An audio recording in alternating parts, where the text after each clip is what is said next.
The sand clawed at Eliza Turner's face like 1,000 tiny needles as she stumbled blindly through the merciless storm.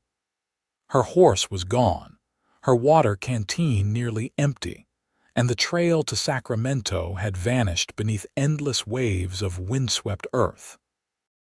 It was 1857, and the California desert had no sympathy for a woman alone. "Help!" she screamed, but her voice disappeared into the howling wind. Eliza pulled her scarf tighter across her mouth, eyes squinting against the relentless assault. The journey west had seemed like such a promising idea back in Boston, a chance to claim her inheritance and start anew. Now, she wondered if she would die before ever seeing her uncle's ranch. The sand shifted beneath her feet, and Eliza tumbled down a slope she couldn't see. Pain shot through her ankle as she landed awkwardly. Tears streaked down her dust-covered cheeks, creating muddy rivulets.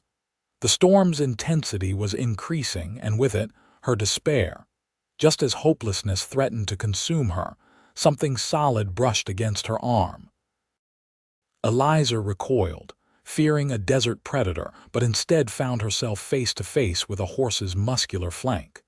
She blinked in disbelief as a tall figure dismounted, his features obscured by a bandana and wide-brimmed hat. "Madam, take my hand." His voice cut through the roar of the sandstorm, deep and commanding. Without hesitation, Eliza reached up, feeling strong fingers close around hers. In one fluid motion, he pulled her onto his horse and swung up behind her. "Hold tight," he instructed, one arm securing her against his chest while the other gripped the reins. Eliza didn't question her rescuer as the horse lurched forward. She simply held on, grateful that death had granted her a reprieve. Time lost meaning as they pushed through the blinding storm. Eliza fought to stay conscious, exhaustion threatening to overwhelm her. Just when she thought she could hold on no longer, the wind began to lessen. The curtain of sand thinned enough for her to make out rocky outcroppings, and the outline of what appeared to be a small cabin nestled against a hillside. The stranger guided his horse to the modest structure and quickly dismounted, lifting Eliza down as if she weighed nothing. He ushered her inside before returning to secure his horse in a small attached lean-to. The cabin was simple but solid, with a stone fireplace and sparse furnishings. Eliza collapsed onto a wooden chair, her limbs trembling from exertion and fear. When the door opened again, she finally got a clear look at her savior as he unwound his bandana. He was younger than she'd expected, perhaps 30, with sun-bronzed skin and eyes the color of a summer sky. His hair, revealed as he removed his hat, was the rich brown of freshly turned earth. A thin scar traced his jawline, but it did nothing to diminish his handsome features. "Name's Henry Oakes," he said, his voice softer now that they were sheltered from the storm. "Most folks call me Hank." He crossed to a small stove and stoked the embers, adding wood from a nearby pile. "Eliza Turner," she replied, voice hoarse from sand and thirst. "I cannot thank you enough, Mr. Oakes. I truly thought I was going to die out there." He filled a tin cup with water from a barrel and handed it to her. "Drink slow, Miss Turner. Too fast will make you sick." Eliza sipped gratefully, watching as he moved efficiently around the cabin, gathering supplies. "That's quite a storm," she commented, wincing as she shifted her injured ankle. "Worst one this season." Henry knelt before her, gesturing to her foot. "May I?" At her nod, he gently removed her boot and examined her ankle. His touch was surprisingly gentle for hands so clearly accustomed to hard work. "Not broken, just a bad sprain. We'll need to bind it." "Are you a doctor, Mr. Oakes?" Eliza asked, trying to distract herself from the pain. A small smile touched his lips. "No, madam, just a rancher who's seen his share of injuries." He tore a clean strip of fabric and began wrapping her ankle with practiced ease. What brings you out here alone, if you don't mind my asking? These parts aren't forgiving to solitary travelers, especially during sandstorm season. Eliza explained about her uncle's ranch near Golden, California, in the foothills of the Sierra Nevada. He passed last winter, and I'm his only living relative. I've come to claim the property and decide what to do with it. Golden's a good 3 days' ride from here, Henry said, securing the bandage, and that's in fair weather. My horse bolted when the storm hit, Eliza admitted, embarrassment coloring her cheeks. I wasn't prepared for how quickly it came upon us. Few are, Henry replied, no judgment in his tone. These storms have a way of appearing out of nowhere. Your horse might find its way to water. There's a chance we could recover it once this blows over. The wind howled louder outside, rattling the cabin's shutters. Sounds like we'll be here a while, he observed, moving to put a pot of coffee on the stove. Hope you don't mind simple accommodations, Miss Turner. After nearly perishing in that sandstorm, this cabin is a palace, she replied with a weak smile. As night fell, the storm showed no signs of abating. Henry prepared a simple meal of beans, dried beef, and hardtack, apologizing for the lack of variety. Eliza ate gratefully, realizing how hungry she was. They talked as they ate, the initial awkwardness between them gradually easing. Henry explained that he was a small-time cattle rancher with land about 10 miles away. The cabin served as a line shack for his occasional trips to check the southern boundaries of his property. Been meaning to fix it up better, he said, glancing around at the sparse interior. Never seemed to find the time. It served its purpose when needed most, Eliza replied. That's what matters. When it came time to sleep, Henry insisted she take the narrow bed while he made do with a bedroll on the floor. Despite her protests, he was adamant. My mother would haunt me if she knew I took a bed while a lady slept on the ground, he said with a smile that transformed his serious face. The storm raged through the night, but Eliza slept better than she expected, exhaustion overriding discomfort. She woke to the smell of coffee and the sound of Henry moving quietly around the cabin. Morning, he said when he noticed her stirring. Storms let up some, but we're still not going anywhere today. Eliza sat up, testing her ankle. It was still painful but less swollen.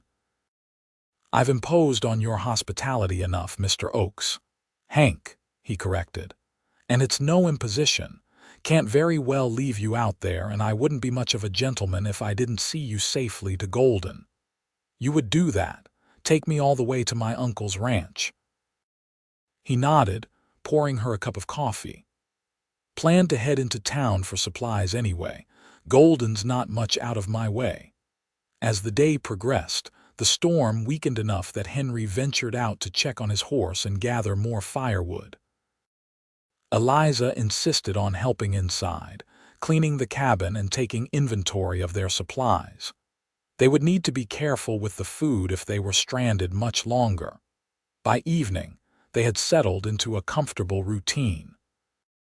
Henry shared stories of life in the territory, the challenges and joys of ranching, and how he'd come west from Missouri 5 years earlier.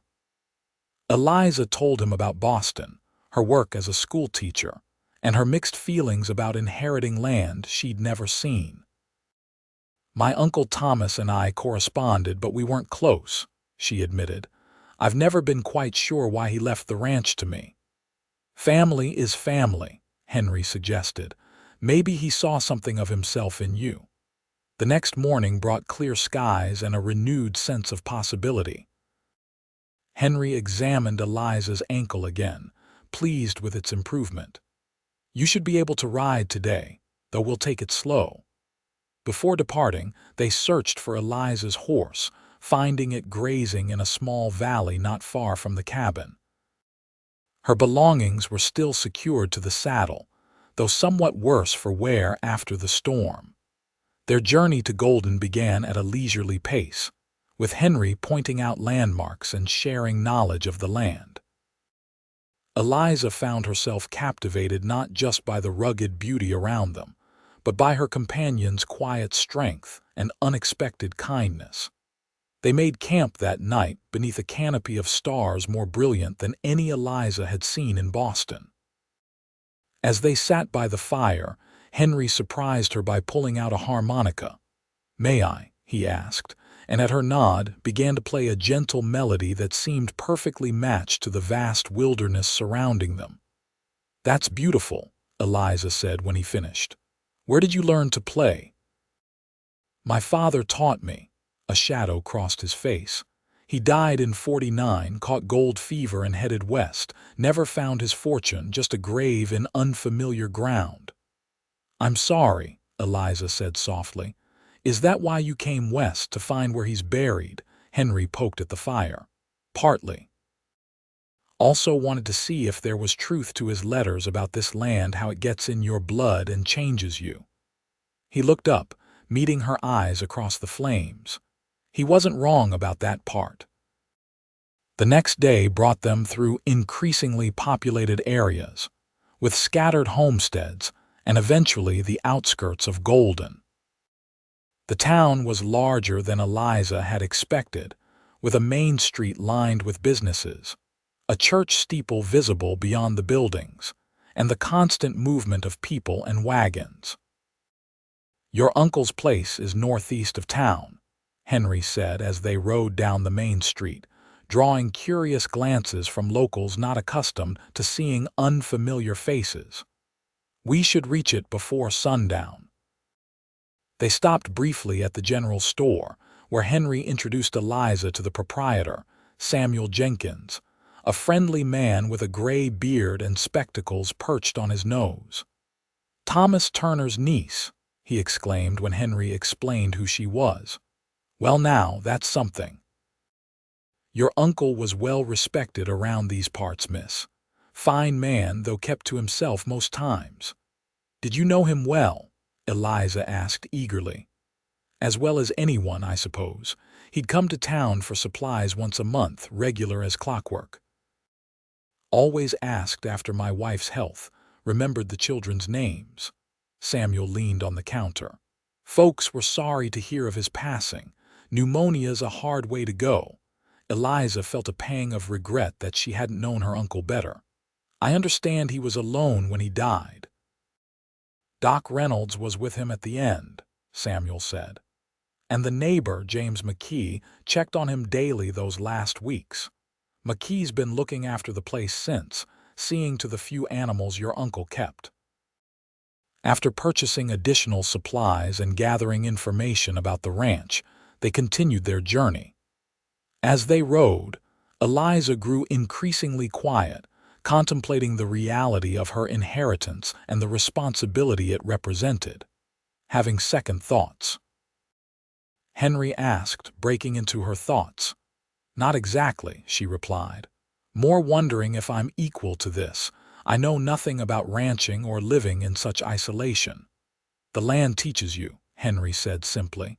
"And Golden's folk are good people, always willing to help a neighbor in need."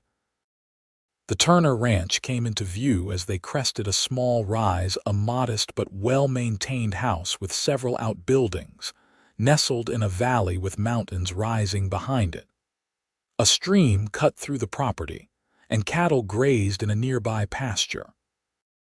It was beautiful in a wild, untamed way that Boston could never match. A man emerged from the barn as they approached, wiping his hands on a rag. He was older, perhaps in his 60s, with a weathered face and silver hair beneath a worn hat. "That'll be McKee," Henry said, raising a hand in greeting. James McKee welcomed them warmly once introductions were made, expressing genuine pleasure at meeting Thomas Turner's niece. "Your uncle spoke of you often," he told Eliza.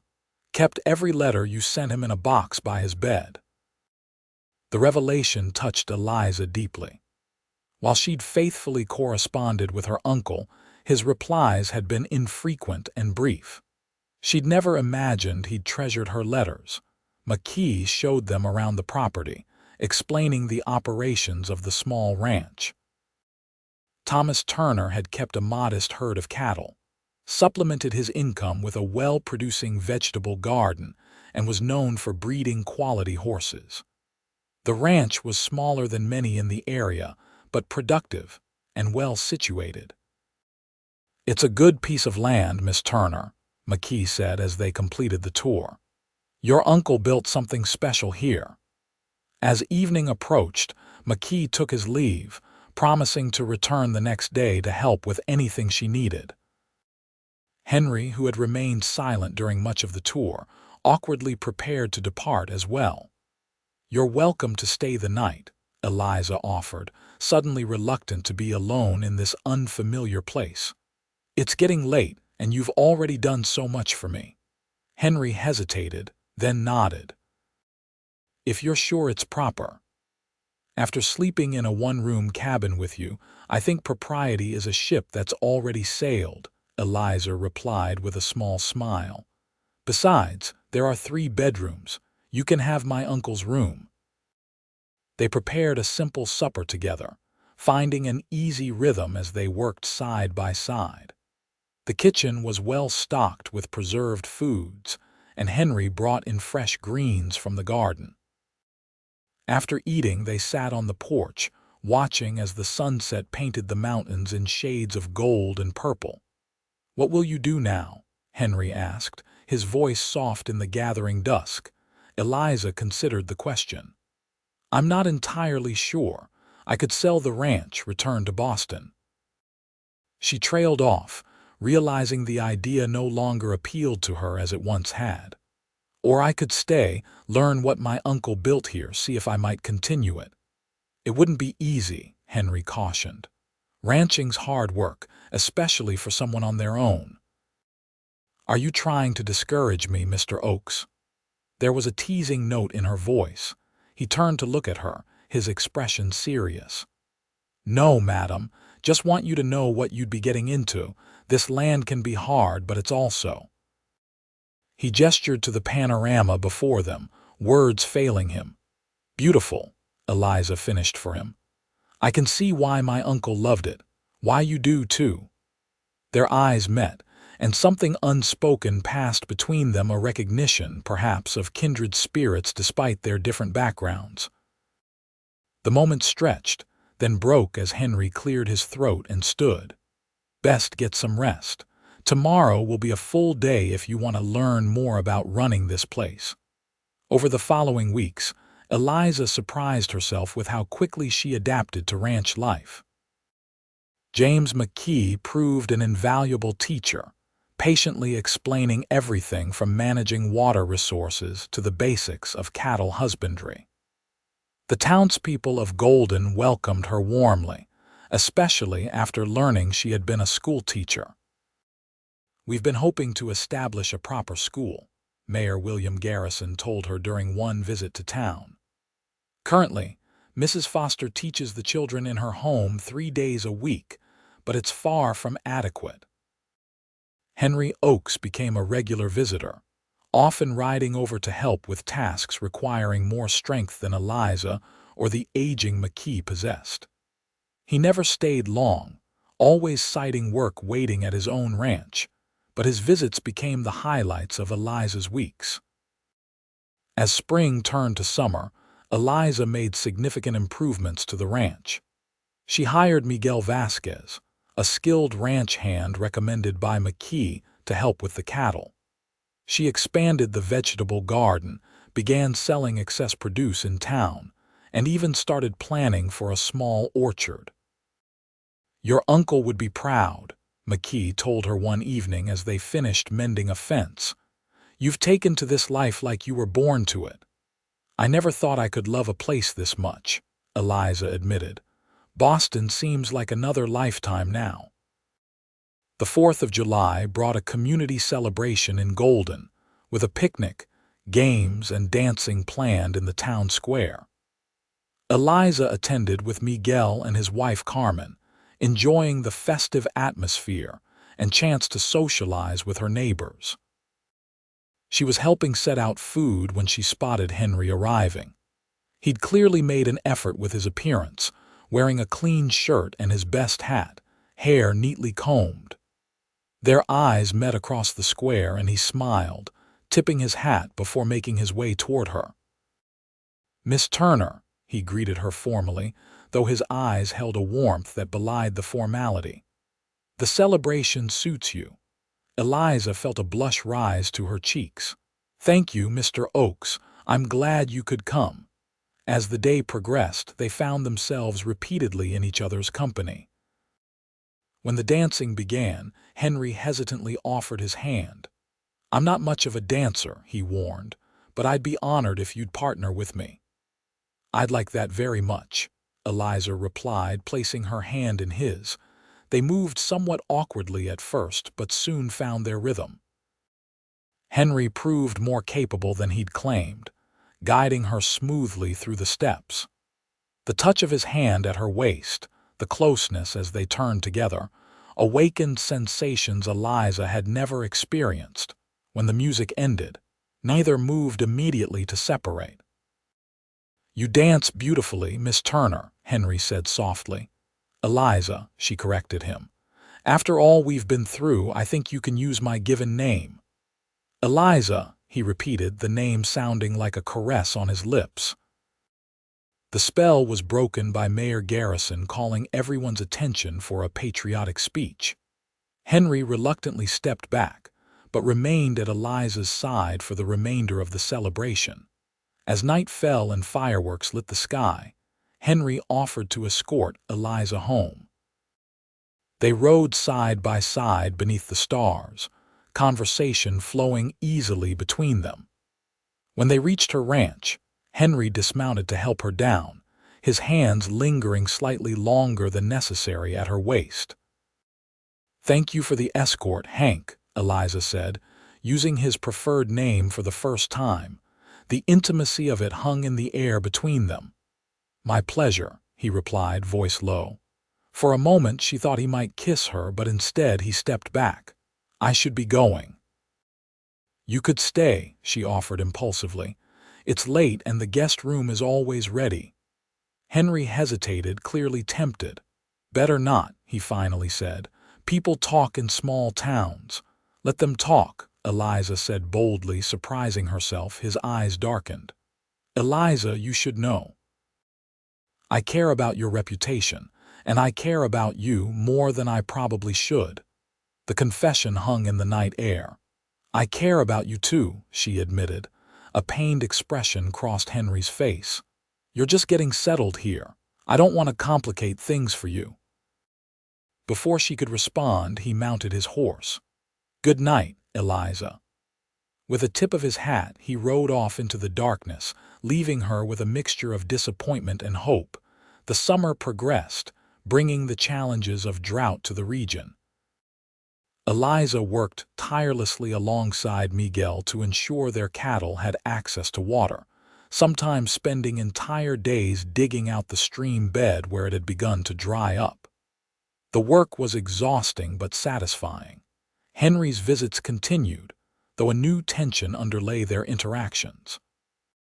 Neither mentioned their 4th of July conversation, but it colored every moment they spent together.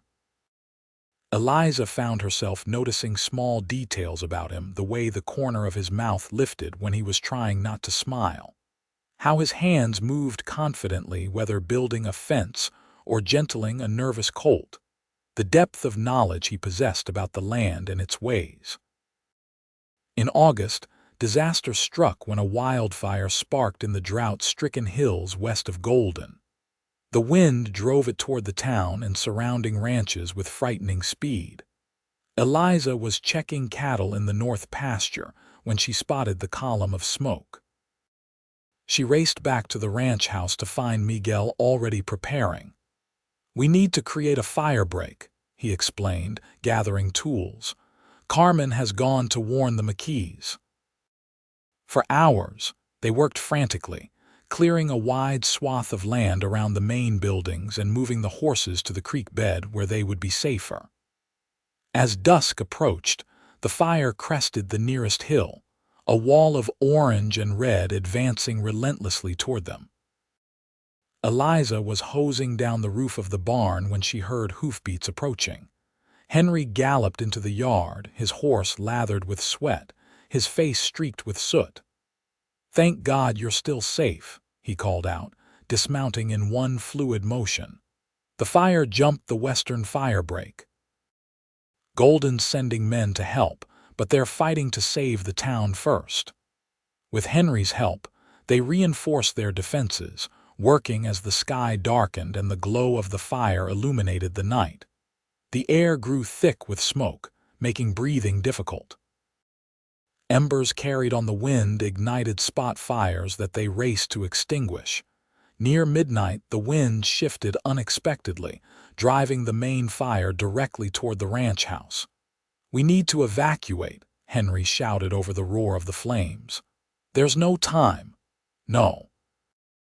Eliza refused, passing him another bucket of water. "I won't abandon my uncle's legacy." "Eliza, please." The fear in his eyes wasn't for himself. "I can't lose you." The rawness of his declaration momentarily stunned her. In that instant of distraction, a burning branch fell from above, striking Eliza's shoulder. She cried out in pain as Henry lunged forward, extinguishing the flames on her dress with his bare hands. "That's it," he said grimly, lifting her despite her protests.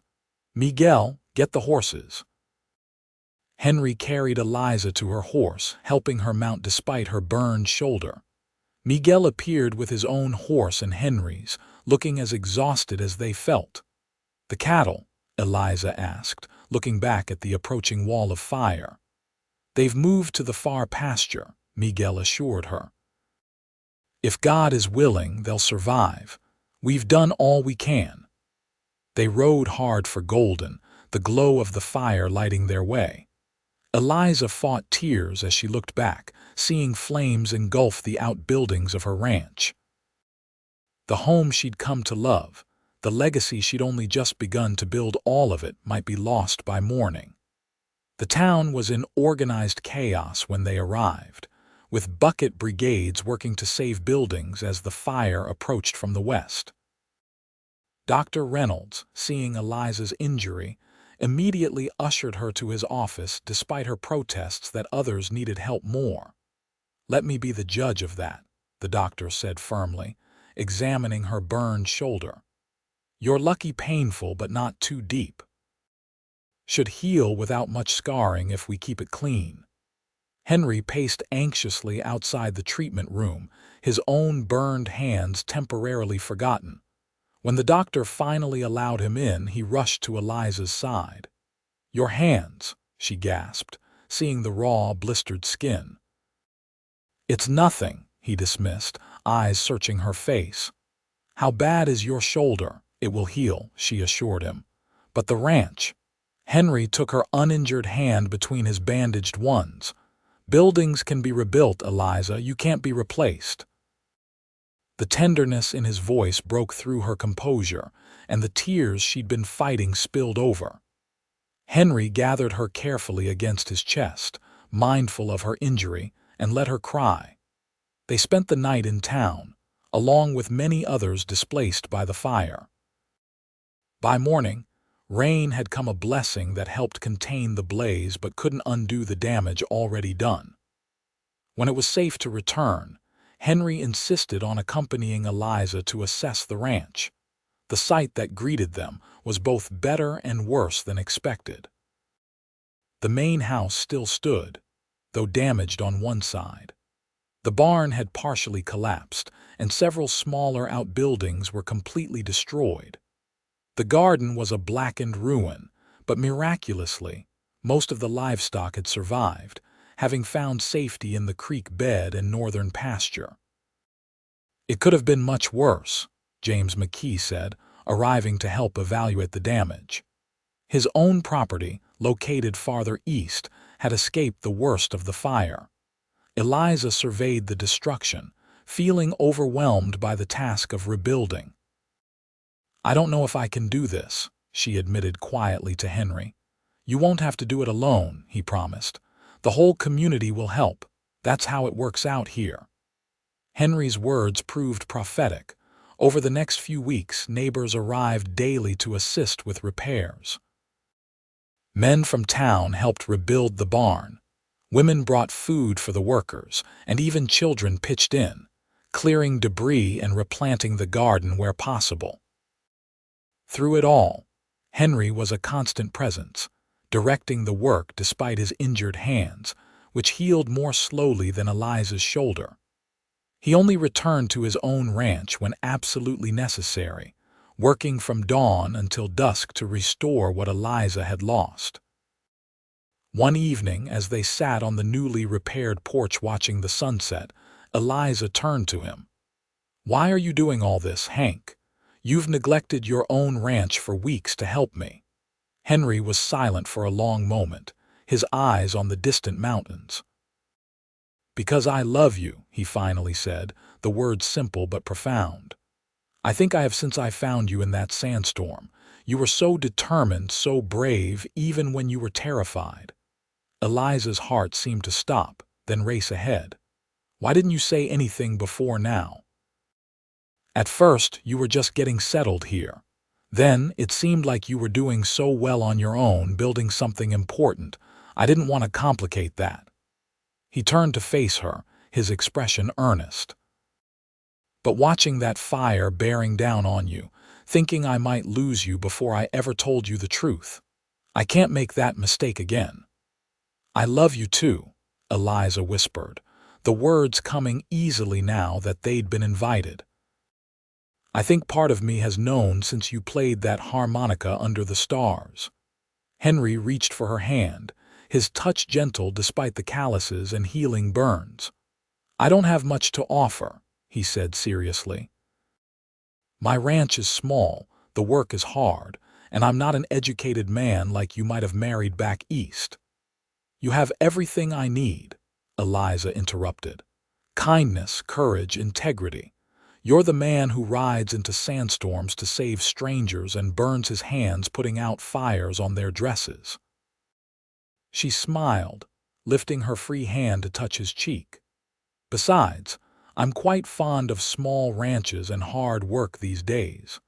The kiss that followed was tender at first, then deepened with the passion they'd both been restraining for months.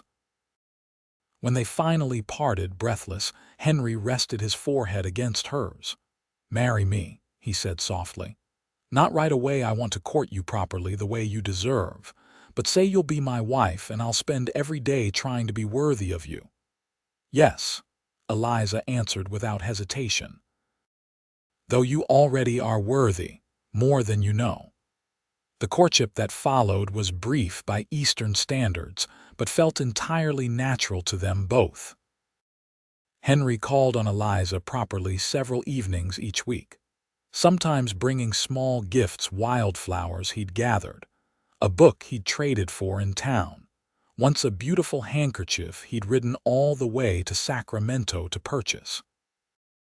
They were married in November, after the harvest was in, and the final repairs to the ranch completed. The ceremony took place in Golden's small church, with seemingly the entire town in attendance. Eliza wore a dress of pale blue silk ordered from San Francisco, with lace at the collar that concealed her healing burn scar. "Never seen Oak smile so much," Samuel Jenkins commented to his wife during the reception. "Man's been half alive until now." The decision about where they would live had been reached after much discussion. They would combine their operations, with Miguel and Carmen moving into the smaller house on Henry's property to help manage it, while Henry and Eliza made their home at the Turner Ranch. The arrangement would allow them to expand their cattle herd and make both properties more productive. Their wedding night was a revelation for both of them. Henry's tenderness as a lover matched his gentleness in all other aspects of their relationship, and Eliza discovered passions within herself she had never imagined possible. They explored each other with wonder and growing confidence, creating a bond that transcended the physical. "I never thought I could be this happy," Eliza confessed in the quiet aftermath, her head resting on Henry's chest, listening to the steady rhythm of his heart. "Nor I," he agreed, stroking her hair. "When my father died, I thought I'd spend my life alone out here. Never imagined finding someone who would understand this life, let alone embrace it. It found me, I think," Eliza mused. "Or you found me, which amounts to the same thing." Winter brought new challenges as they adjusted to married life while managing 2 properties through the harsh season. Heavy snows isolated them for weeks at a time, but they found joy in the enforced intimacy. Reading aloud to each other in the evenings, playing Henry's harmonica together, and planning for the future.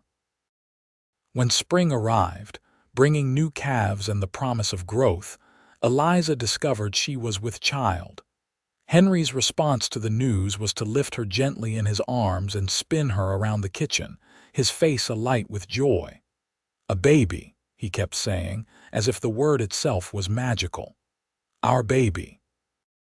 The pregnancy progressed well, though summer's heat proved challenging. Henry became increasingly protective, taking on more of Eliza's chores despite her insistence that she was perfectly capable of continuing most of her normal activities. "The doctor said you should rest more," he reminded her when he found her weeding the garden one hot afternoon. "If I rest any more, I'll take root like these carrots," she retorted, but allowed him to help her to the shade of the porch. Their son, Thomas Henry Oakes, was born on a crisp October morning in 1858, almost exactly a year after they'd met. He had his father's blue eyes and his mother's determined chin, and both parents were instantly besotted. "He's perfect," Henry whispered, cradling his son with hands that had once seemed too rough for such a delicate task. "Look what we made, Eliza." Life settled into a new rhythm with young Thomas at its center. The combined ranches prospered under their care, and Henry's innovative breeding programs began to attract attention from larger operations. Eliza found time to help establish Golden's first proper school, occasionally substituting when the regular teacher was ill. When Thomas was 2, Eliza miscarried a pregnancy early, bringing a shadow of grief to their otherwise happy home. Henry's unwavering support during this difficult time only deepened her love for him. "We have each other and we have Thomas," he reminded her as they sat together on their porch one evening after their son had been put to bed. "If that's all we're blessed with, it's already more than I ever dreamed possible." 6 months later, Eliza was pregnant again. This time, she carried to term, giving birth to twin daughters, Sarah and Margaret, in the summer of 1861. The girls were as different as could be despite their identical entry into the world, Sarah quiet and thoughtful, Margaret vocal and demanding from her first breath. "Good thing we expanded the house last year," Henry joked as they adjusted to life with 3 children under 5. "Though we may need to build again if this family keeps growing." The American Civil War, which had begun that spring, seemed distant from their California home, but its effects were felt even in Golden. Prices fluctuated wildly, and several young men from town headed east to fight. Henry and Eliza counted themselves fortunate to be removed from the direct conflict, though they worried about its impact on the nation's future. As the years passed, their family and ranch both continued to thrive. A 4th child, William, joined them in 1864, completing their family. The Oakes Ranch, as it came to be known throughout the region, developed a reputation for quality cattle and horses, with Henry's breeding techniques widely respected. Eliza never regretted her decision to stay in California. The journey that had begun with a terrifying sandstorm had led her to a life richer and more fulfilling than anything she could have imagined in Boston. Henry, too, found completeness in their partnership that made his earlier solitary existence seem like a half-life. On their 10th wedding anniversary in 1867, Henry surprised Eliza with a special gift, a small, elegantly crafted music box that played the tune he'd first performed for her on his harmonica under the stars. "I had it made in San Francisco," he explained as she opened it with wondering fingers. "To remind you of how far we've come." "As if I could ever forget," she said softly, raising her face for his kiss. "That sandstorm was the best thing that ever happened to me." Henry smiled, the same smile that still made her heart quicken after a decade together. "To me as well, my love." "To me as well." In the years that followed, they weathered the inevitable storms of life together, drought seasons that threatened their livelihood, Thomas's serious illness at 12 that nearly took him from them, the challenges of raising strong-willed children in a rapidly changing West. Through it all, their partnership remained unshakable, a testament to the bond forged in that first desperate meeting. By 1877, 20 years after Henry had found Eliza lost in the sandstorm, Golden had grown into a prosperous town, connected to Sacramento by regular stagecoach and soon to be reached by the expanding railroad. Their children were growing up, Thomas working alongside his father with plans to attend an agricultural college back east, the twins developing into capable young women with distinctly different interests, and William showing a talent for medicine that the local doctor was eagerly nurturing. On a warm evening that summer, Eliza and Henry sat on their porch, a habit unchanged from the early days of their marriage. Gray now threaded Henry's hair, and fine lines marked Eliza's face, but they still saw in each other the same people who had fallen in love beneath the western sky. "Do you ever regret it?" Henry asked unexpectedly, his hand covering hers on the armrest between them. "Staying here, building this life instead of returning to civilization?" Eliza turned to him, surprised by the question. "Never," she said firmly. "Not for a single moment." "Even with all the hardships, the fire, the droughts, being so far from the comforts you knew," she squeezed his hand. "This is where I found everything that matters, you, our children, a purpose that fills me with pride." She gestured to the ranch spread out before them, the result of 2 decades of shared labor and love. "This is civilization, Hank. It's just a different kind than I knew before." Henry nodded, satisfaction evident in his expression. "I've been thinking about Thomas's idea of expanding our horse breeding operation," he said, changing the subject.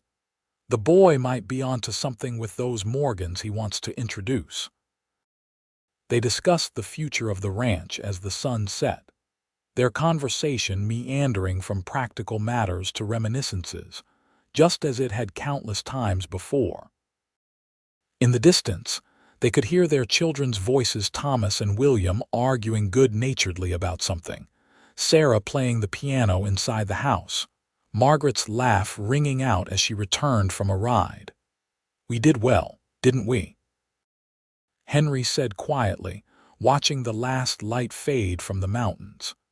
"We did," Eliza agreed, leaning her head against his shoulder. "Better than I ever dreamed possible when I was stumbling blind through that sandstorm." "Best thing I ever did, riding out into that storm," Henry murmured, pressing a kiss to her temple. "Found the greatest treasure a man could ask for."